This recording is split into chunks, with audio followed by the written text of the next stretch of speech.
Daily current affairs analysis UPSC civil service എക്സാമിനെ സംബന്ധിച്ച് വളരെ ഇമ്പോർട്ടൻ്റ് ആണ്.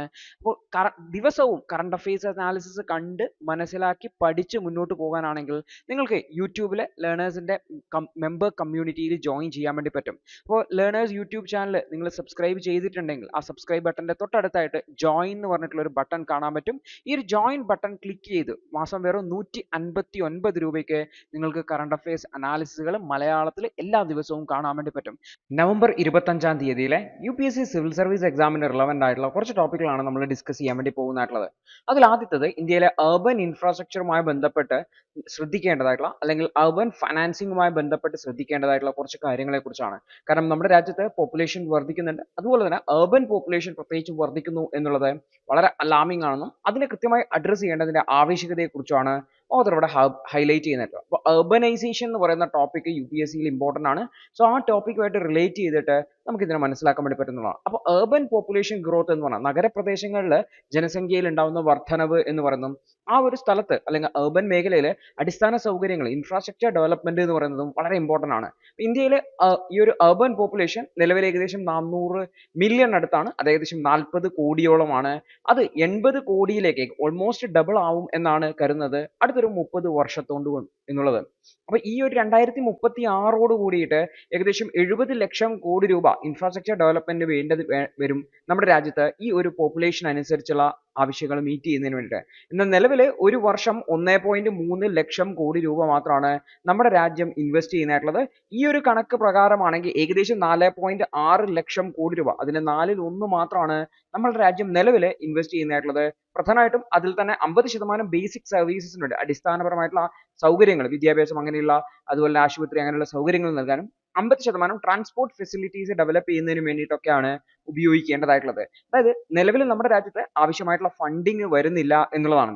സാധാരണ ഇത്തരത്തിലുള്ള സിറ്റികളെ നമ്മൾ കോർപ്പറേഷനുകളായിട്ടൊക്കെയാണ് തിരിച്ചിട്ടുണ്ടാവുക. അതായത് നമുക്ക് ലോക്കൽ ലെവലിൽ നോക്കിക്കഴിഞ്ഞാൽ ഇത്തരത്തിലുള്ള മുനിസിപ്പൽ കോർപ്പറേഷൻസോ അല്ലെങ്കിൽ മുനിസിപ്പാലിറ്റീസോ അവർക്ക് കാര്യമായിട്ടുള്ള ഫൈനാൻസ് ഇല്ല ആ ഒരു സിറ്റിയുടെ ഡെവലപ്മെന്റിന് വേണ്ടിയിട്ട് എന്നുള്ളത് വലിയ അലാമിംഗ് ആയിട്ടുള്ള ഒരു വിഷയമാണ്. 2002 മുതൽ ജസ്റ്റ് GDPയുടെ 1% മാത്രമൊക്കെയാണ് ഈ ഒരു മുനിസിപ്പൽ ഫൈനാൻസ് ഉപയോഗിക്കുന്നതായിട്ടുള്ളത്. അതായത് ഈ ഒരു municipalities urban infrastructure investment 45% contribute ചെയ്യുന്ന മുനിസിപ്പാലിറ്റീസ് ആണെങ്കിലും ഇത് ടോട്ടൽ നോക്കുമ്പോൾ GDPയുടെ 1% താഴെ മാത്രമാണ് വരുന്നതായിട്ടുള്ളത്. ഈവൻ ടാക്സ് റവന്യൂ വെറും 8% ഒരു ഗ്രോത്ത് ആണ് 2010 മുതൽ 18 വരെയുള്ള പീരീഡ് നോക്കിക്കഴിഞ്ഞാൽ കാണാൻ വേണ്ടി വരുന്നത്. ഗ്രാന്റുകൾ 14%, നോൺ ടാക്സ് 10.5% ഒക്കെ വർദ്ധിച്ചിട്ടുണ്ട് എങ്കിൽ പോലും അത്ര മാത്രമേ വർദ്ധിച്ചിട്ടുള്ളൂ എന്നുകൂടി ഓർത്തു വെക്കേണ്ടതായിട്ട്. അപ്പൊ ഈ ഒരു മുനിസിപ്പാലിറ്റികളുടെ ഓൺ റവന്യൂ അവർ സ്വന്തമായിട്ട് പിരിച്ചെടുക്കുന്ന റവന്യൂ ഉണ്ട്, അത് 51% നിന്ന് 43% കുറയുകയാണ് ചെയ്തത്. ഈ ഒരു ഡാറ്റ കാണിക്കുന്ന വെച്ചാൽ ഈ ലോക്കൽ ലെവലിൽ അവരുടെ കയ്യിൽ ഇൻഫ്രാസ്ട്രക്ചർ ഡെവലപ്മെന്റിന് സഫീഷ്യന്റ് ആയിട്ടുള്ള ഫൈനാൻസ് ഇല്ല എന്നുള്ളതാണ്. ഇതിന്റെ ഒരു പ്രധാനപ്പെട്ട കാരണം എന്ന് വെച്ച് കഴിഞ്ഞാൽ കൃത്യമായിട്ട് നികുതിയോ അല്ലെങ്കിൽ വരുമാനം പിരിച്ചെടുക്കുന്നില്ല എന്നതുകൂടിയാണ്. ഉദാഹരണത്തിന് ബംഗളൂരുവിലും ജയ്പൂരിലും ഒക്കെ അവരുടെ കളക്ട് ചെയ്യേണ്ട എമൗണ്ടിനെ 5% മുതൽ 20% വരെ മാത്രമാണ് കളക്ട് ചെയ്ത് എടുക്കാൻ വേണ്ടി പറ്റുന്നത് എന്നുള്ളതാണ്.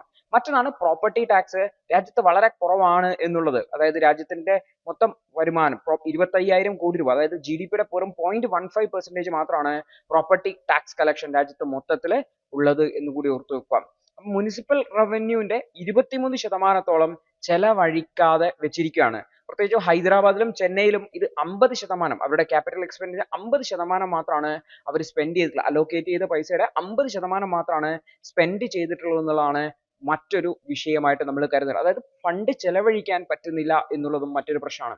ഇനി ഈ ഒരു ഫണ്ടിന്റെ ഷോർട്ടേജ് ആണെങ്കിൽ നമുക്ക് പബ്ലിക് പ്രൈവറ്റ് പാർട്ട്ണർഷിപ്പ് മോഡലുകൾ PPP മോഡലുകൾ കൊണ്ടുവരാൻ വേണ്ടി പറ്റും.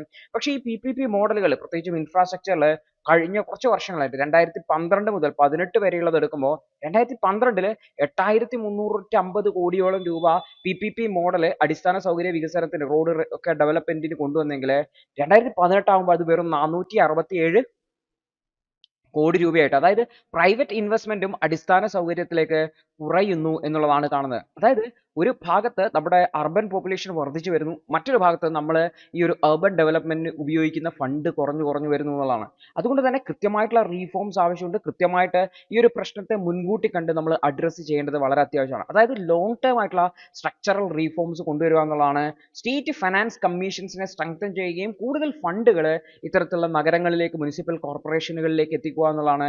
മുനിസിപ്പൽ ഗവൺമെന്റുകൾക്ക് കൂടുതൽ അധികാരം നൽകുക, അവർക്ക് കൂടുതൽ വരുമാനം കണ്ടെത്തുന്നതിന് വേണ്ടിയിട്ടുള്ള വഴികൾ കണ്ടുപിടിക്കുക, കുറച്ചുകൂടി അഡ്മിനിസ്ട്രേറ്റീവ് ആയി ഓട്ടോണമി നൽകുക എന്നുള്ളതാണ് മറ്റൊന്നാണ്. കൂടാതെ പ്രൈവറ്റ് ക്യാപിറ്റലിനെ ഇൻവൈറ്റ് ചെയ്യുന്നതിന് വേണ്ടിയും അട്രാക്ട് ചെയ്യുന്നതിന് വേണ്ടിയിട്ടും അതിന് വേണ്ടിയിട്ട് മുനിസിപ്പൽ ബോണ്ടുകളും അതുപോലെ തന്നെ കടമെടുക്കുന്നതിന് വേണ്ടിയിട്ടുള്ള അവസരങ്ങൾ ഉണ്ടാക്കുക എന്നുള്ള, അതിനുള്ള സ്വാതന്ത്ര്യം കൊടുക്കുക എന്നുള്ളതാണ് ഒരു വഴിയായിട്ടുള്ളത്. ഇതാണ് ലോങ് ടേം ആയിട്ടുള്ള മെഷേഴ്സ്. ഇനി പെട്ടെന്ന് മീഡിയം ടേം മെഷേഴ്സിലേക്ക് ചെയ്യാൻ പറ്റുന്ന വെച്ചാൽ നിലവിലുള്ള പ്രൊജക്റ്റുകളെ അതിനെ വളരെ സ്പീഡായിട്ട് എക്സിക്യൂട്ട് ചെയ്യുന്നതിന് വേണ്ടിയിട്ട് ഏകദേശം 600 മുതൽ 800ഓളം പ്രൊജക്റ്റുകൾ വർഷത്തിൽ പ്രിപ്പയർ ചെയ്യുന്നുണ്ട്. 70 ലക്ഷം കോടി രൂപയുടെ ടാർഗറ്റ് മീറ്റ് ചെയ്യുന്നതിന് വേണ്ടിയിട്ട്. അതിൽ തന്നെ 15% പബ്ലിക് പ്രൈവറ്റ് പാർട്ട്ണർഷിപ്പിലാണ്. അപ്പോൾ ഇത്തരത്തിലുള്ള പ്രൊജക്റ്റുകളെ വേഗത്തിൽ ഐഡന്റിഫൈ ചെയ്ത് അതിനെ വളരെ വേഗത്തിൽ ഇംപ്ലിമെന്റ് ചെയ്യുക എന്നുള്ളതാണ് ഒരു സ്റ്റെപ്പ് ആയിട്ടുള്ളത്. അതേപോലെ തന്നെ ഈ ഒരു പ്രൊജക്ട് പ്രിപ്പറേഷനും ഫൈനാൻഷ്യൽ അസിസ്റ്റൻസും തമ്മിൽ ഡീകപ്പിൾ ചെയ്യുക. അതായത് പ്രൊജക്റ്റുകൾ പ്രപ്പോസ് ചെയ്യുമ്പോൾ ഫൈനാൻഷ്യൽ അസിസ്റ്റൻസ് കൊടുക്കുന്നതിനും ഫൈനാൻഷ്യൽ അസിസ്റ്റൻസ് നേരത്തെ കൊടുക്കുക, അതായത് എന്നിട്ട് അതിനനുസരിച്ച് ഫണ്ടുകൾ യൂട്ടിലൈസ് ചെയ്യുന്ന രീതിയിലേക്ക് മാറ്റുക എന്നുള്ളത്. നിലവിലൊരു പ്രൊജക്ട് പ്രപ്പോസൽ കൊടുക്കുമ്പോഴാണ് ഫണ്ട് അലോക്കേറ്റ് ചെയ്യുന്നതായിട്ടുള്ളത്. അതൊക്കെ ഒരുപാട് ഡിലേ ഉണ്ടാക്കുന്നുണ്ട്. പലപ്പോഴും ആ പ്രൊജക്ട് ഫണ്ട് അലോക്കേറ്റ് ചെയ്യുമ്പോഴത്തേക്ക് അത് വയബിൾ ആവണമെന്നില്ല. അതുകൊണ്ട് തന്നെ നേരത്തെ ഫണ്ട് അലോക്കേറ്റ് ചെയ്ത് കൊടുക്കുക. നിങ്ങൾക്ക് ഇത്ര 30 കോടി എന്ന് പറഞ്ഞ് അലോക്കേറ്റ് ചെയ്ത് കൊടുത്തു കഴിഞ്ഞാൽ അതിനനുസരിച്ച് പ്രൊജക്റ്റുകൾ ഏറ്റെടുത്ത് നടത്താൻ വേണ്ടിയിട്ട് ഇവർക്ക് പറ്റും എന്നുള്ളതാണ്. അതേപോലെ തന്നെ ഡിജിറ്റൽ പബ്ലിക് ഇൻഫ്രാസ്ട്രക്ചർ എന്ന് പറയുന്ന ഡിജിറ്റൽ ആയിട്ടുള്ള പബ്ലിക് ഇൻഫ്രാസ്ട്രക്ചർ ഫെസിലിറ്റീസിനെ യൂസ് ചെയ്യുക. സർവീസ് ഡെലിവറിക്കും അതുപോലെ തന്നെ പബ്ലിക് ട്രാൻസ്പോർട്ടിനും മോഡേൺ ഡിജിറ്റൽ ടൂൾസ് ഒക്കെ യൂസ് ചെയ്തുകൊണ്ട് എന്ത് ചെയ്യുക, നമുക്ക് കുറച്ചുകൂടി ബെറ്റർ ആയിട്ടുള്ള സർവീസുകൾ നൽകാൻ വേണ്ടി ശ്രമിക്കുക എന്നുള്ളതാണ്. അതേപോലെ തന്നെ ലാൻഡ് വാല്യൂ ക്യാപിറ്റലൈസ് ചെയ്യാൻ വേണ്ടി ശ്രമിക്കുക.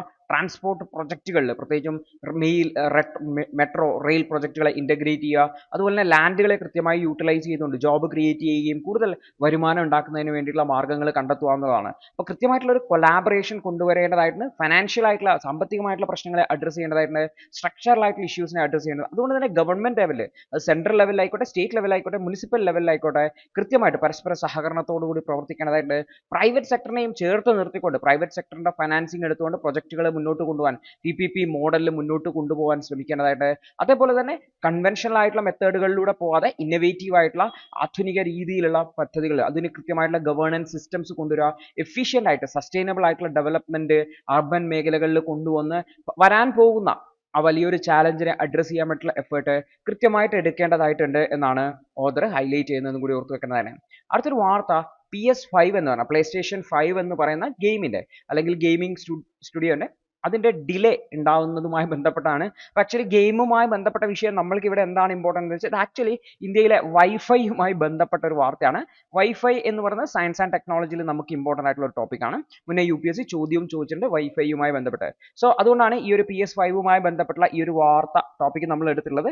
അതായത് PS5ന്റെ പ്രോ കൺസോൾ ഇന്ത്യയിൽ ലോഞ്ച് ചെയ്യാൻ പറ്റുന്നില്ല, അല്ലെങ്കിൽ ഇന്ത്യയിൽ ലോഞ്ച് ചെയ്യാൻ സോണി റെഡി ആവുന്നില്ല എന്നുള്ളതാണ്. നമുക്ക് നോക്കാം എന്താണ് ഇഷ്യൂ, എന്തുകൊണ്ടാണ് ലോഞ്ച് ചെയ്യാത്തത് എന്നുള്ളത്. സോണിയുടേതാണ്. ദി ഹിന്ദുവിന്റെ ഇന്നത്തെ വിശകലനം കണ്ടതിന് നന്ദി. നിങ്ങൾക്ക് ഇത് സഹായകരമായെന്ന് വിശ്വസിക്കുന്നു. ഇന്നത്തെ ബാക്കിയുള്ള വാർത്തകളുടെ വിശകലനത്തിനു വേണ്ടി ഞങ്ങളുടെ ന്യൂസ് അനാലിസിസ് ക്ലാസ്സിൽ ജോയിൻ ചെയ്ത് പഠിക്കാവുന്നതാണ്. ഒരു മാസം വെറും 159 രൂപയ്ക്ക് നിങ്ങളുടെ UPSC തയ്യാറെടുപ്പിന് ആവശ്യമായ എല്ലാ പ്രധാന വിശദാംശങ്ങളും ഉൾക്കൊള്ളുന്ന ഒരു സമഗ്രമായ ന്യൂസ് അനാലിസിസ് നിങ്ങൾക്ക് മലയാളത്തിൽ ലഭിക്കും. കൂടാതെ സിവിൽ സർവീസിനു വേണ്ടിയുള്ള ജനറൽ സ്റ്റഡീസ് ക്ലാസുകൾ കൂടി മലയാളത്തിൽ മനസ്സിലാക്കി പഠിക്കാൻ ഞങ്ങളുടെ ലേണേഴ്സ് അൺലിമിറ്റഡ് ക്ലാസ്സിൽ ജോയിൻ ചെയ്യാം. മാസം വെറും 1500 രൂപയ്ക്ക്.